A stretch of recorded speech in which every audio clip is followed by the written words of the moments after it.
Você já se perguntou como seria possível transformar um conflito aparente, sem solução, em uma oportunidade de crescimento? Ou como evitar desentendimentos e que desentendimentos escalem para batalhas judiciais desgastantes? Bem-vindo ao podcast do Instituto Trera. Eu sou Ana Trera, advogada e mediadora, e estou aqui com Virgínia Vera, também advogada e mediadora, além de grande parceira de projetos. Hoje vamos explorar como a mediação de conflitos pode revolucionar a forma como lidamos com os nossos problemas.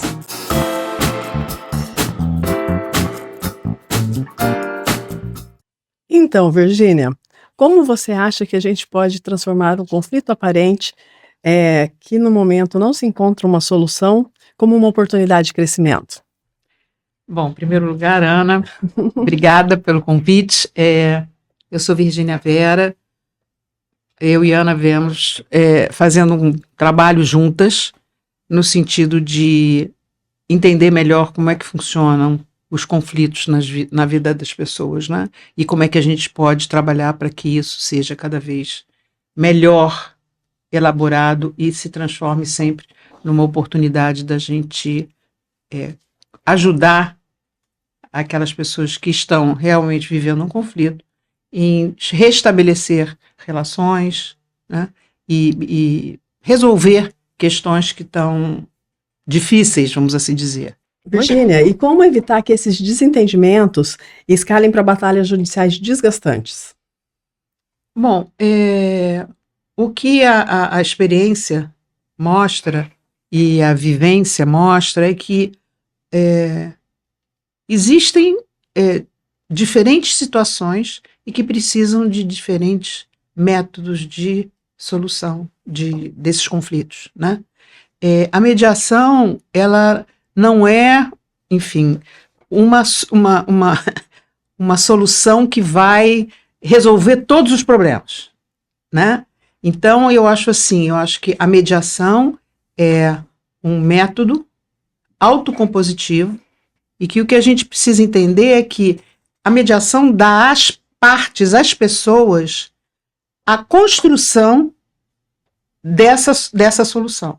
Que não necessariamente, a gente já falou muitas vezes sobre isso, não é sair abraçado, se beijando, sendo os melhores amigos, não é isso, né? É uma construção para, através da comunicação, da facilitação, através do mediador, né? Que vai facilitar essa comunicação para que as pessoas se escutem, digam o que estão sentindo, muitas vezes elas não têm oportunidade de dizer o que estão sentindo.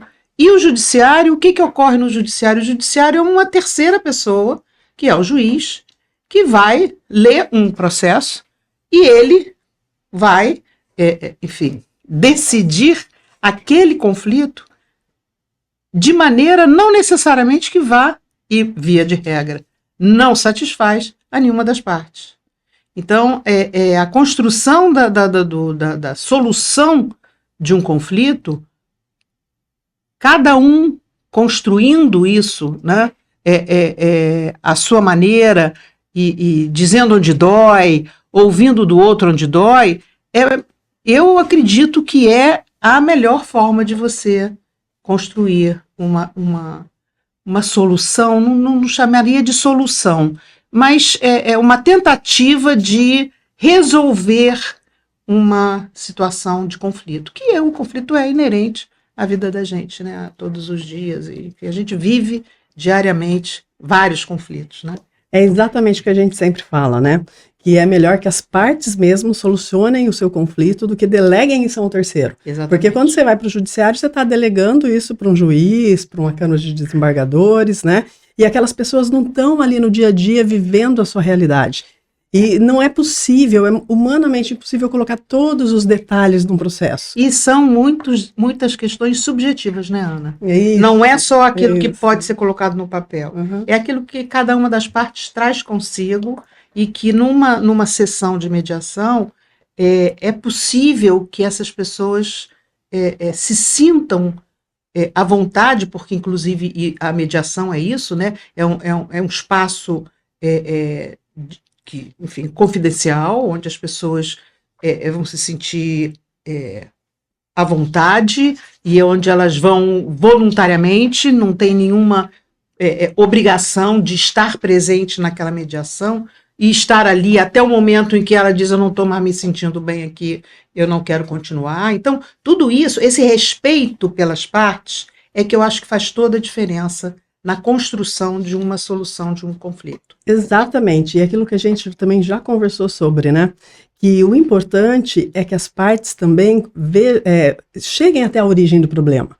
Porque muitas vezes você leva para o judiciário já as consequências, né? Um problema teve uma origem numa questão de relacionamento que machucou muito, que a parte ficou muito traumatizada, muito dolorida, só que no processo judicial é as consequências que você está tratando, você não vai na origem do problema. E na mediação você consegue isso, você consegue resgatar essa origem, você consegue falar sobre os seus sentimentos, sobre as suas necessidades, de uma forma que depois das partes elas conseguirem chegar num consenso, né, numa solução, elas vão realmente resolver aquela questão. Enquanto que no judiciário, como você mesmo bem colocou, né, muitas vezes as partes não gostam, uma das partes com certeza não vai gostar da decisão e muitas vezes nenhuma das duas fica satisfeita. Né? E por isso aí eu acho que, voltando à questão que você trouxe no início, da importância do advogado. Sim, né? A importância do advogado é fundamental, porque o advogado vai dar a essa parte toda a orientação legal que o mediador não pode dar, né? Para que ele possa construir esse acordo que possa ser efetivamente executado. Exatamente, ele coloca dentro da lei, ele esclarece para o cliente quais são os limites, o que ele pode perder se ele não fizer uma composição naquele espaço que é dado para isso. Exatamente. Né? E principalmente, ele está ali como, ele dá segurança para as partes, né? Eu acho que a parte fica mais segura quando ela tem um advogado orientando ela, e os advogados também são excelentes para criarem opções, né? Sim. Opções de composição, porque eles estão cansados de viver isso no dia a dia, têm uma vasta experiência, e aí eles são ótimos para também gerar essas opções para as partes, né, poderem talvez chegarem numa composição. E tem a pré-mediação também, né, que antes de uma sessão de mediação, essa pré-mediação, que é essa conversa, né, que se pode ter de forma separada, né, as partes, cada uma com seus advogados, enfim, para que já se traga para esse advogado e para esse mediando, a oportunidade de poder saber como ele vai elaborar aquilo que ele está querendo trazer para a mesa, né? Então, eu acho que isso também é muito importante. Eu acho ótimo, vou aproveitar essa tua respirada. Eu acho ótimo a pré-mediação, porque na pré-mediação você também já conversa com o advogado para ele orientar o cliente aquilo que é a melhor opção que ele tem, né, caso não seja feito o acordo, né, caso não chegue no consenso na mediação, e qual é a pior opção caso não chegue no consenso, porque daí o cliente dele já vai saber exatamente o que ele vai enfrentar se não conseguir uma composição. E aí ele já tem os seus limites, né, é muito importante a questão da pré-mediação. E uma outra coisa também do mediador saber se aquilo é mediável, porque tem questões, né, como a gente já cansou de falar, que tem questões que não tem como mediar. Tem questões que não são mediáveis, né?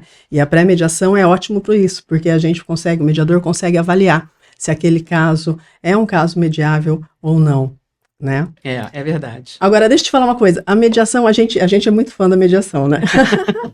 Somos suspeitas para falar, na verdade. Sim.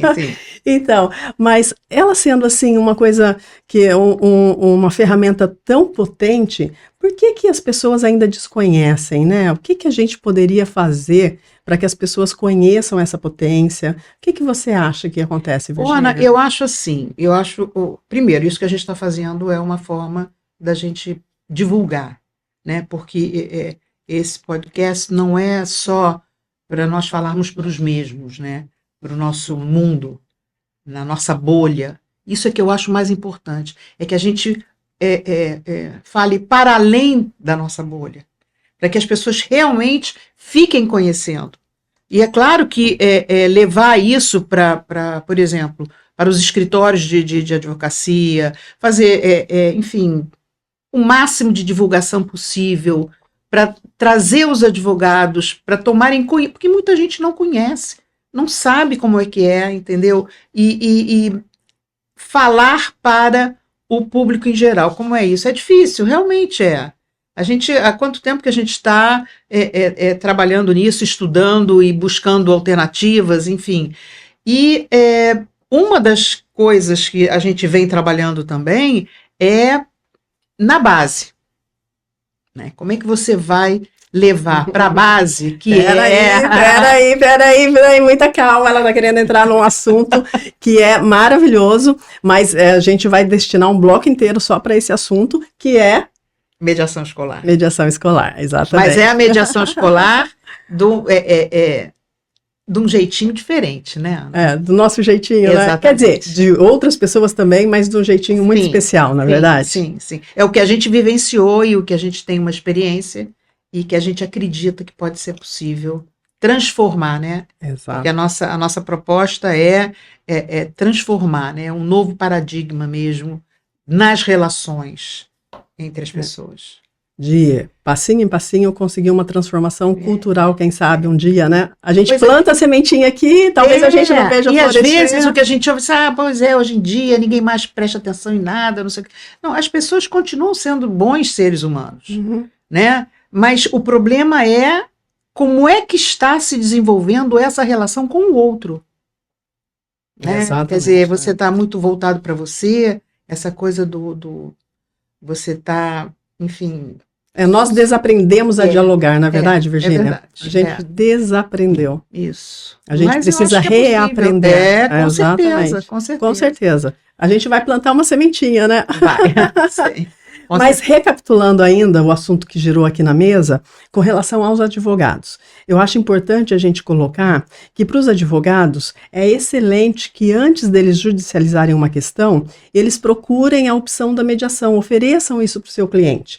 Porque o cliente pode ficar extremamente satisfeito, porque o cliente quando procura um advogado para judicializar, ele já está preparado que aquilo vai ser desgastante, que aquilo vai ser demorado, que aquilo pode ser muito oneroso. E o advogado, quando ele chega no advogado, o advogado fala, existe uma possibilidade da gente tentar uma mediação, que é um procedimento mais ágil, um procedimento mais econômico, e você é menos desgastante, né? Porque você consegue recuperar o diálogo, e muitas vezes é importante recuperar esse diálogo, não é, Virgínia? Por causa das relações que existem e continuarão existindo, não é verdade? Nesse ponto que você está tocando, é importante a gente trazer algumas experiências também aqui para a nossa conversa. Tem pessoas que não acreditam que é possível negociar. Que é claro que a negociação faz parte da mediação, né? Não quero negociar porque acham que, eu vou negociar, então eu estou perdendo, ou eu estou entregando alguma coisa, né? Então, é essa educação que eu acho que o advogado pode ajudar, né? Quer dizer, você sentar numa mesa para negociar, para ouvir a outra parte, ou para dizer onde está doendo e a outra parte ouvir você, é um processo, né, Ana? Exatamente, você levantou uma coisa muito importante, que inclusive é um jargão no nosso meio, né, no meio da mediação, que quando você vai para o judiciário é o sistema do ganha-perde. E na mediação é o sistema do ganha-ganha, porque na mediação ambas as partes saem com a sua necessidade, às vezes tem mais de duas, né, todas as partes envolvidas, saem com suas necessidades atendidas, porque elas vão entender exatamente qual é a necessidade uma da outra, até mesmo as suas próprias necessidades, porque muitas vezes a pessoa está tão envolvida com seus sentimentos negativos, que tudo aquilo gerou, que aquele conflito, aquele escalonamento gerou, que ela nem sabe ao certo qual é a necessidade dela. Então, a mediação dá esse tempo para ela acalmar, para ela esvaziar, para ela colocar para fora esses sentimentos e para ela conseguir chegar naquilo que é essencial para ela. E cada parte chega naquilo que é essencial para si.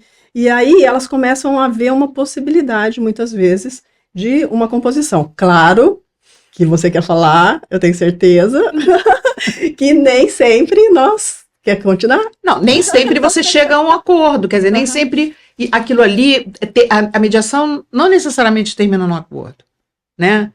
Agora, isso que você trouxe, muitas pessoas, Ana, é importante dizer que a mediação não tem nada a ver com... Mediador é mediador, psicólogo é psicólogo. A gente não está ali para lidar com as questões que talvez estejam super sedimentadas, né? E muitas vezes, e muitas pessoas não sabem o que vão fazer sem aquele conflito.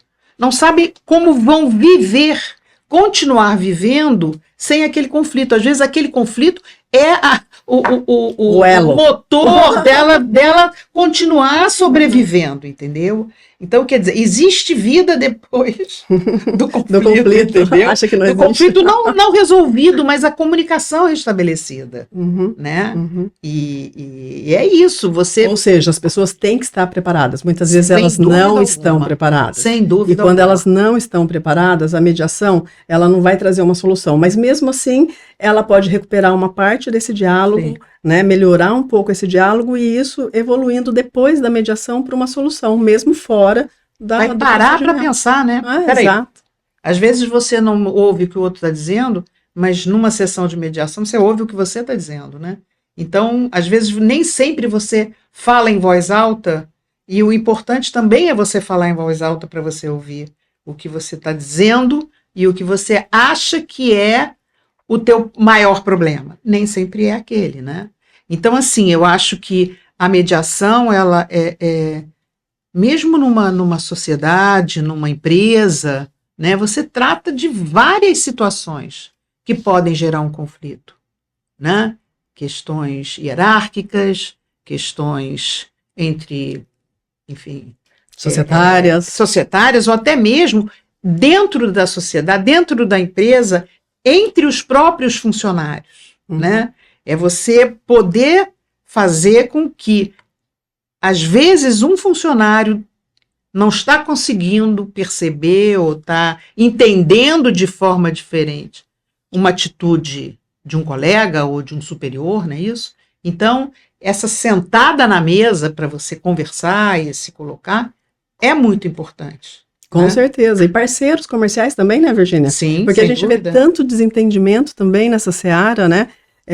Desentendimentos comerciais, às vezes de grandes empresas, né? Que podem tranquilamente serem bem solucionados através de uma mediação. Uma coisa que eu queria acrescentar aqui é que, enfim, eu tenho ouvido muito falar também, é a questão da mediação nas relações de consumo, né?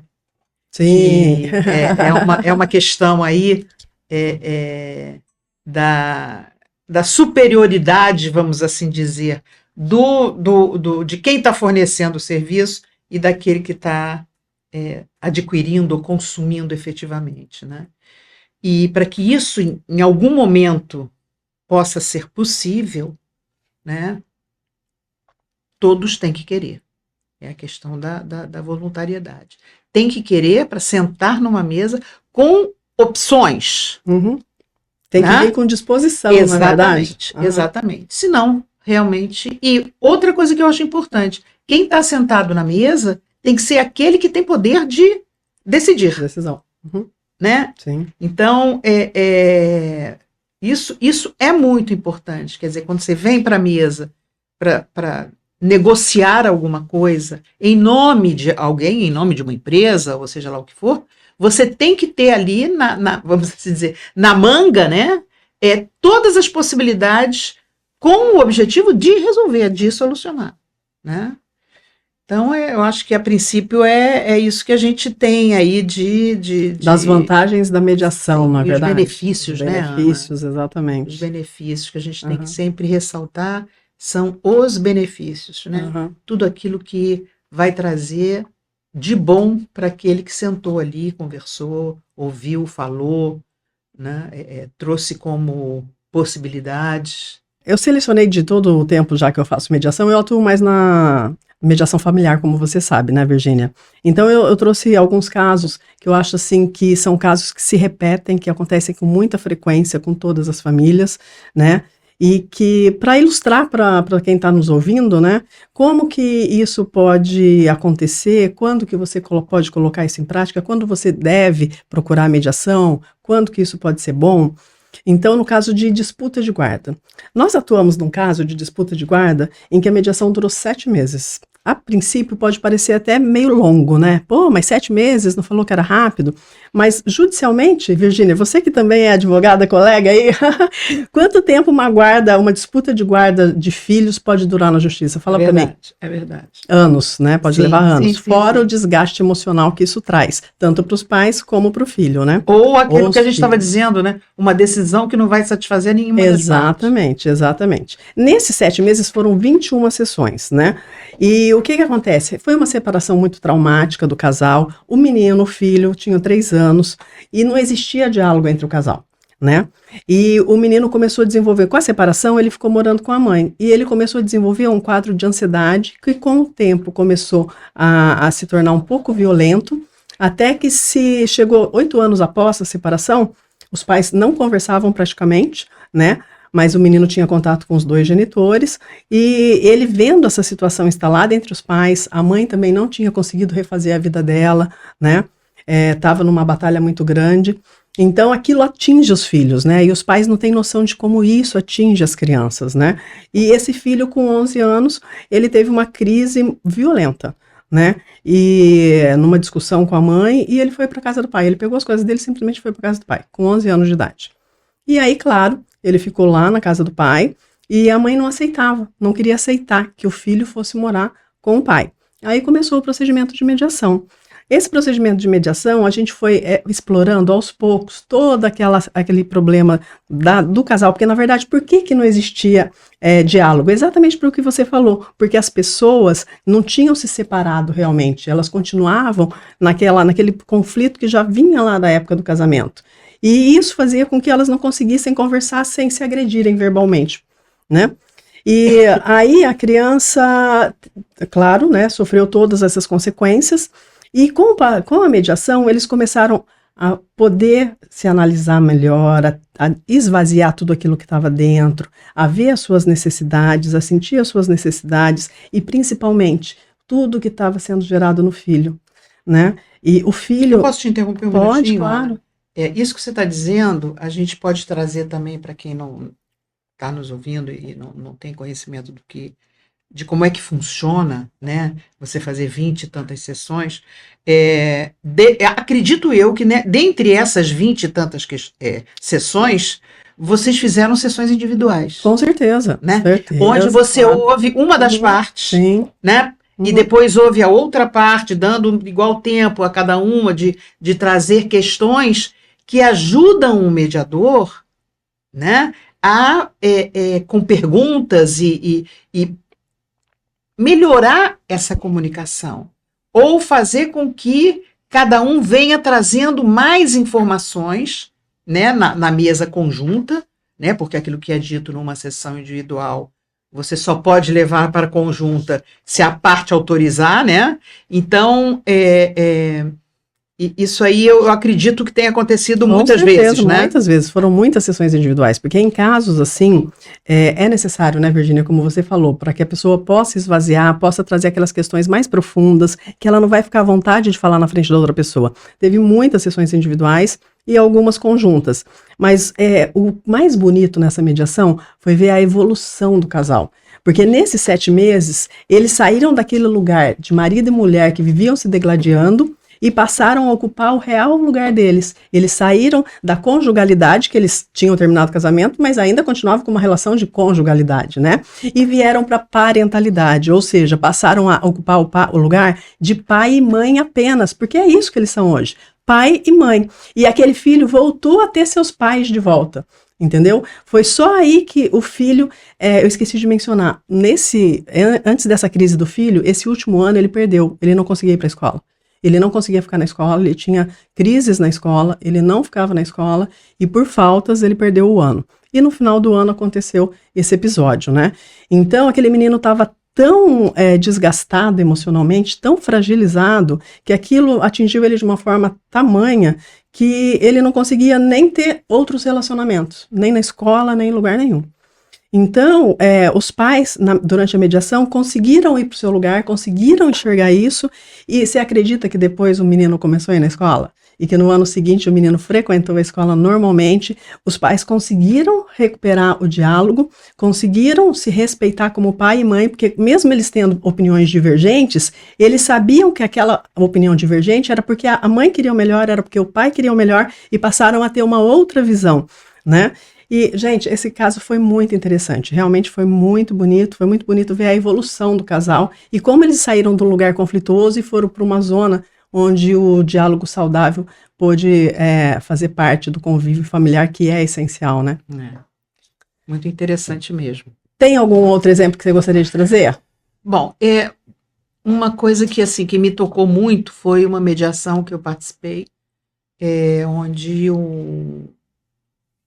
um pai adotivo pôde saber, entender e ouvir essa filha, coisas muito pesadas, muito sérias, e que ele não tinha conhecimento, porque ele já não convivia mais com a mãe dessa menina. Pai adotivo, que eu digo assim, ele abraçou essa menina quando ele casou com essa mãe, teve outros filhos com ela, mas ele considerava essa menina como filha dele, né? Então, assim, rapidamente, o que foi o que pôde se perceber ao final? Que quando ele se separou da mãe dela, ela teve pela segunda vez a perda de um pai. Então, aquilo que ocasionou nela de sofrimento, né? Foi muito grande, e ela não conseguia verbalizar isso. Uma moça já 18 anos ou 19 anos, né? Então foi muito bonito, porque o pai pôde ouvir a filha dizer aquilo que ela sentia, e ela pôde ouvir aquilo que o pai tinha a dizer para ela também. Essa sessão de mediação foi uma desoneração de pensão. Nossa, muito interessante. Muito. Então, assim, são casos que vieram pelo judiciário, né, em que em um momento X o juiz entendeu que era possível, através da mediação, que se tentasse uma conversa, uma composição, enfim, para melhorar o diálogo daqueles dois, né, e foi muito lindo, muito lindo. Então, assim, a gente tem vários casos que a gente está no dia a dia, né? E a gente sente por parte do mediando sempre muita fragilidade. Isso que eu ia falar. Né? Eles independente de que parte seja, ou de que suposto poder um tem sobre o outro. Exato. Ambos chegam muito frágeis, muito frágeis. Uhum. Né? E esse trabalho do mediador é justamente possibilitar essa conversa e esse resgate, né, Ana? Com certeza. Uma outra questão que também se repete bastante, né, na seara familiar, é a questão do divórcio. Então, Ana, esse assunto é um assunto muito bom para a gente tratar, mas eu acho que tem que ser um episódio especial para ele, né? Porque com certeza. São muitas questões que envolvem esse tema e que eu acho que vai dar um bom podcast, né? Então, se vocês tiverem alguma questão até para nos ajudar a formular algumas, enfim, questões de dúvidas de vocês, né? Se vocês quiserem deixar alguma sugestão, algum tema que a gente traga aqui para falar, para explicar como funciona a mediação, podem colocar no comentário. E qualquer comentário que vocês quiserem fazer sobre o que a gente trouxe aqui hoje também, fiquem totalmente à vontade. Vamos gostar muito de ler os comentários que vocês deixarem, não é, Virgínia? E usar as sugestões também, né? Em novos assuntos aí, tá bom? Sim, então, se gostaram desse podcast, não percam os próximos, que vão estar muito bons, como vocês já viram aqui, né? E se inscrevam no canal.